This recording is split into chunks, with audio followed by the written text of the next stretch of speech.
कहते हैं हमारी ही दुनिया में ना जाने कितनी दुनियाएं और बसती है, मगर इंसान सिर्फ उसे ही मानता है जिसे वो देख सकता है। काली अमावस की रात थी। चारों ओर सिवाय हवाएं और शोर के अलावा कुछ भी नहीं था। राजन को आज घर लौटने में देर हो गई थी। रात के सन्नाटे को वो अपनी साइकिल से चीरता हुआ चला जा रहा था।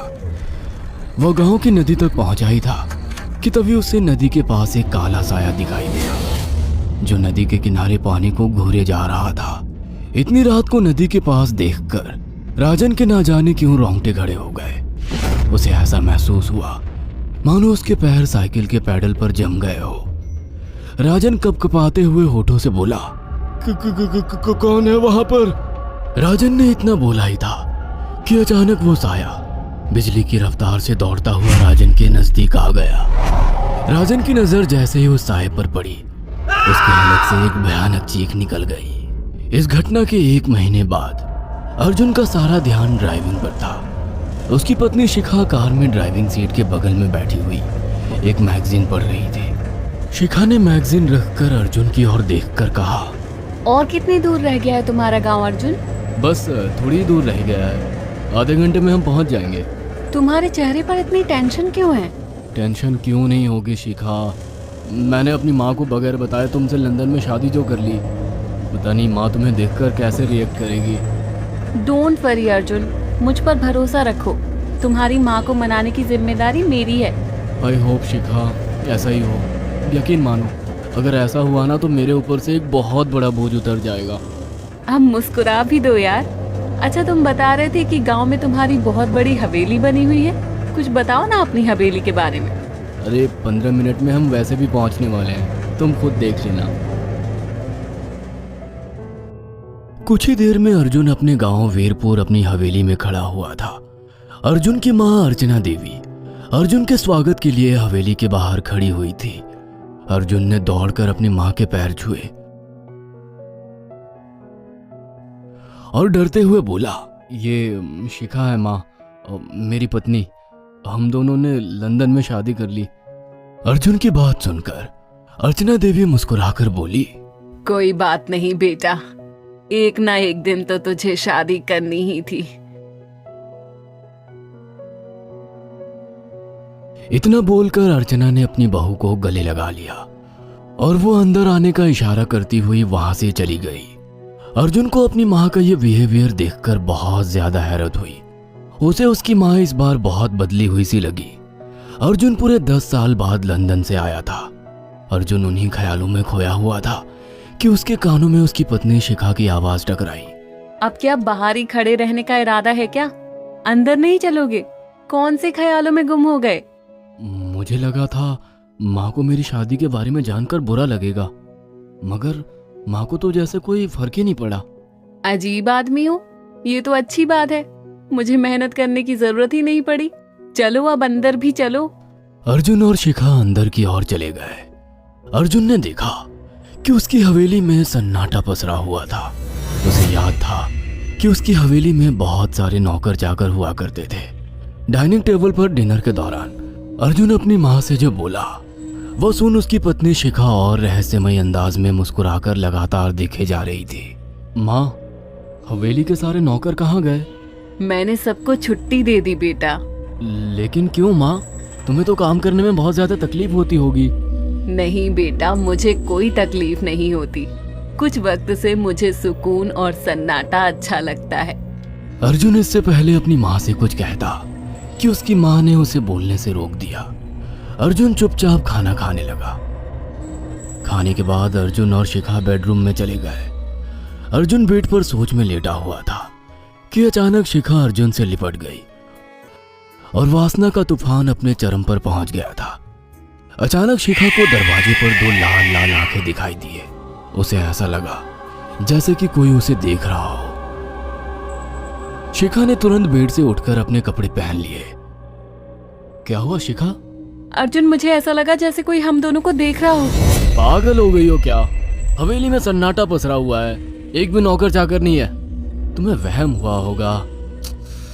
तुमने तो सारा मूड खराब कर दिया शिखा। अब सो जाओ।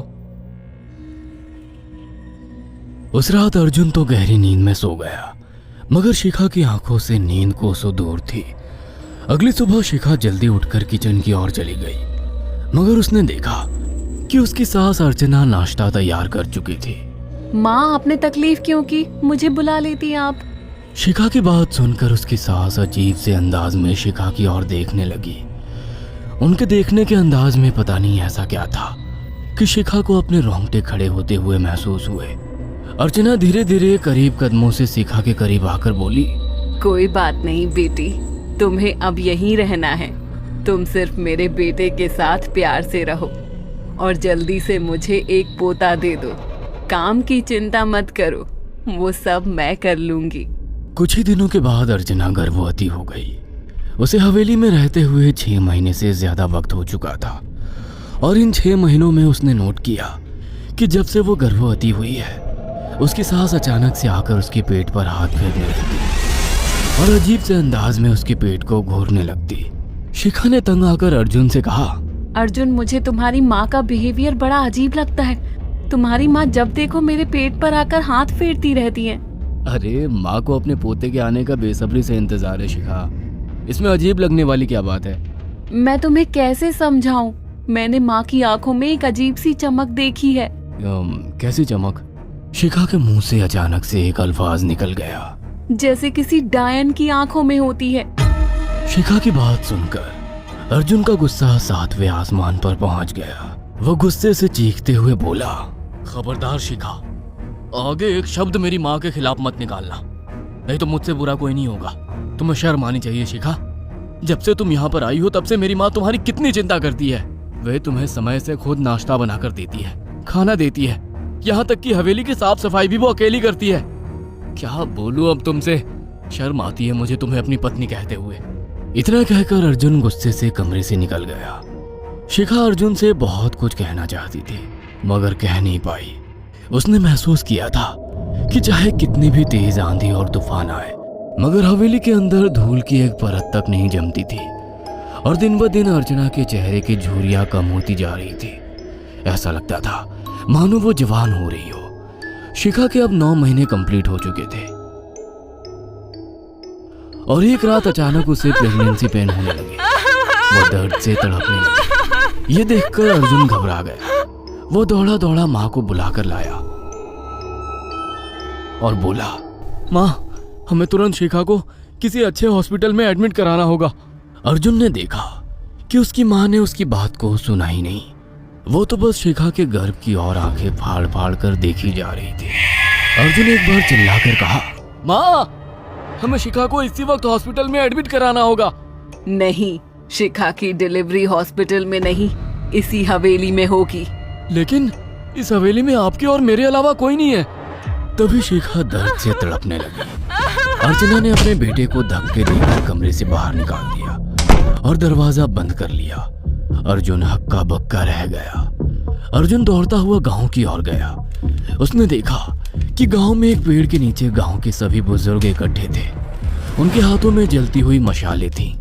अर्जुन उनके पास पहुंच गया और बोला, मेरी मदद कीजिए, मेरी बीवी को प्रेगनेंसी दर्द हो रहे हैं। आप प्लीज किसी दाई को बुला लीजिए, जितना पैसा चाहिए देने को मैं तैयार हूँ। तभी उसके कानों में गांव के सरपंच की आवाज टकराई, बेवकूफ लड़के, तू अपनी बीवी को एक डायन के यहाँ पर मरने के लिए छोड़ आया। क्या कहना चाहते हैं आप? आप जानते हैं आप क्या कह रहे हैं? वही जो तू सुन रहा है। तेरी माँ एक डायन है। इन गांव वालों के हाथों में जो मशाले देख रहा है ना, हम तेरी ही हवेली में आग लगाने जा रहे थे। तेरी माँ ने इस गांव में ना जाने कितने नौजवानों को मार कर खाया है। तेरी माँ एक डायन है। लगता है आपका दिमाग खराब हो गया है। आप जानते भी हैं मैं कौन हूँ? हाँ, मैं जानता हूँ। तू ठाकुर धीरेन्द्र प्रताप का बेटा है। तेरे पिता को शक हो गया था कि तेरी माँ एक डायन है, इसीलिए उन्होंने तुझे हमेशा उससे दूर रखा।